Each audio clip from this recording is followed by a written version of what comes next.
Now, White Pine County Daily News with Wyatt Cox. And KELY News is sponsored by Sahara Motors. Ready for all seasons? The Kawasaki Bridge XR Crew Limited HVAC side-by-side.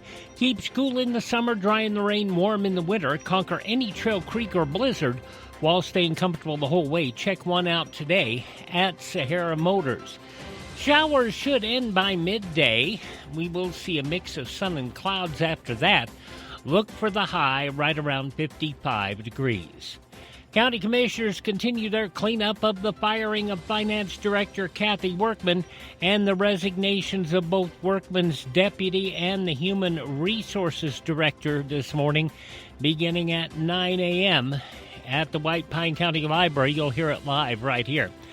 At the top of the list, ratifying a letter to the Nevada Department of Taxation confirming the county will hold ad valorem tax rate steady for the coming fiscal year. That even after last year's push to explore reductions. Commissioners will also consider naming Social Services Director Desiree Barnson as interim grant manager with added pay and formally recognize payroll specialist Terry Martinez as interim human resources officer amid recent staff turnover. Also, a contract to get the wells started for the golf course.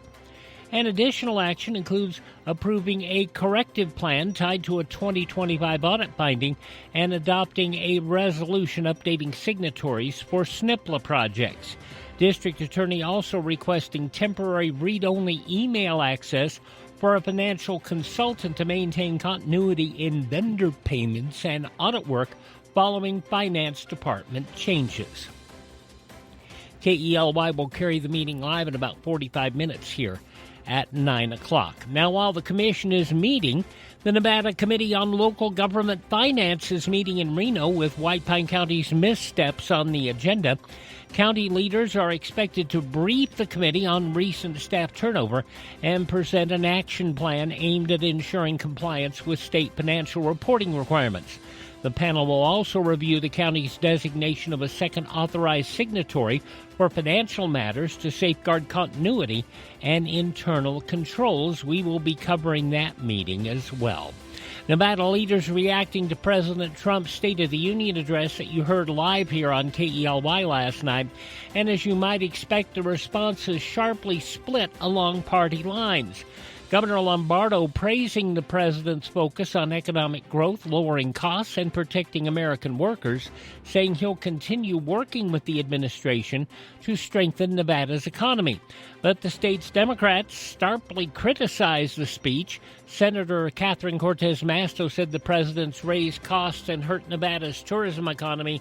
Senator Jackie Rosen called the address political theater, arguing families still struggling with high prices and health care costs.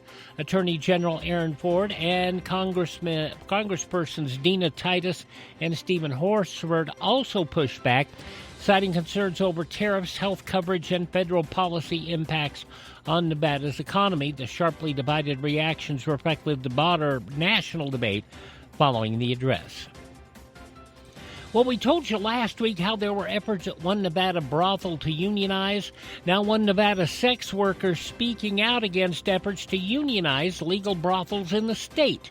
In an opinion column in the Nevada Independent, Alice Little argues that working as an independent contractor rather than as a brothel employee gives her greater autonomy, including setting her own rates, schedule, and personal boundaries. Little, who has worked at several licensed Nevada brothels and says she'll begin work at Sherry's Ranch next month, which is where the unionization efforts began, contends that collective bargaining would reduce flexibility and shift control away from individual workers. Unionization efforts are currently moving through the courts as some sex workers push for employee status and formal labor protections. And Las Vegas has lost one of its most flamboyant personalities, Monty Rock III.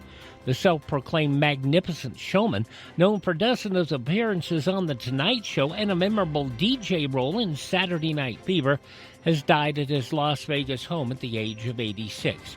Born Joseph Montaz Jr. in the Bronx, Rock first made his name as a celebrity hairdresser before reinventing himself as a disco performer, talk show regular, and over-the-top Vegas personality. Friends said he's been battling COPD and was in home hospice care. Known for his capes, catchphrases, and constant self-promotion, Rock once called himself the world's most successful failure, but in Las Vegas, he was an unmistakable one-of-a-kind. 18 minutes past 8 o'clock for Sahara Motors. That's a check of news from White Pine County and the state of Nevada. You see lots of commercials on television telling you to drive a little and save a lot. Dealers wanting you to drive to Salt Lake, Elko, Reno, and even Las Vegas. But ask them one question. What happens if there's a problem? Do you have to drive 3, 4, or even 6 hours to get service? Here at Sahara Motors in Ely, we service everything we sell right here in White Pine County. Shop here first, get our best deal, and you get that best deal by telling Shauna that Wyatt sent you by. Then if you want, shop other places.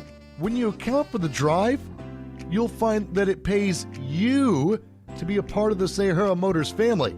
Stop by Sahara Motors, just about a mile north of Ely on US 93. Sahara Motors, we are White Pine proud. Tell Shauna Wyatt sent you by.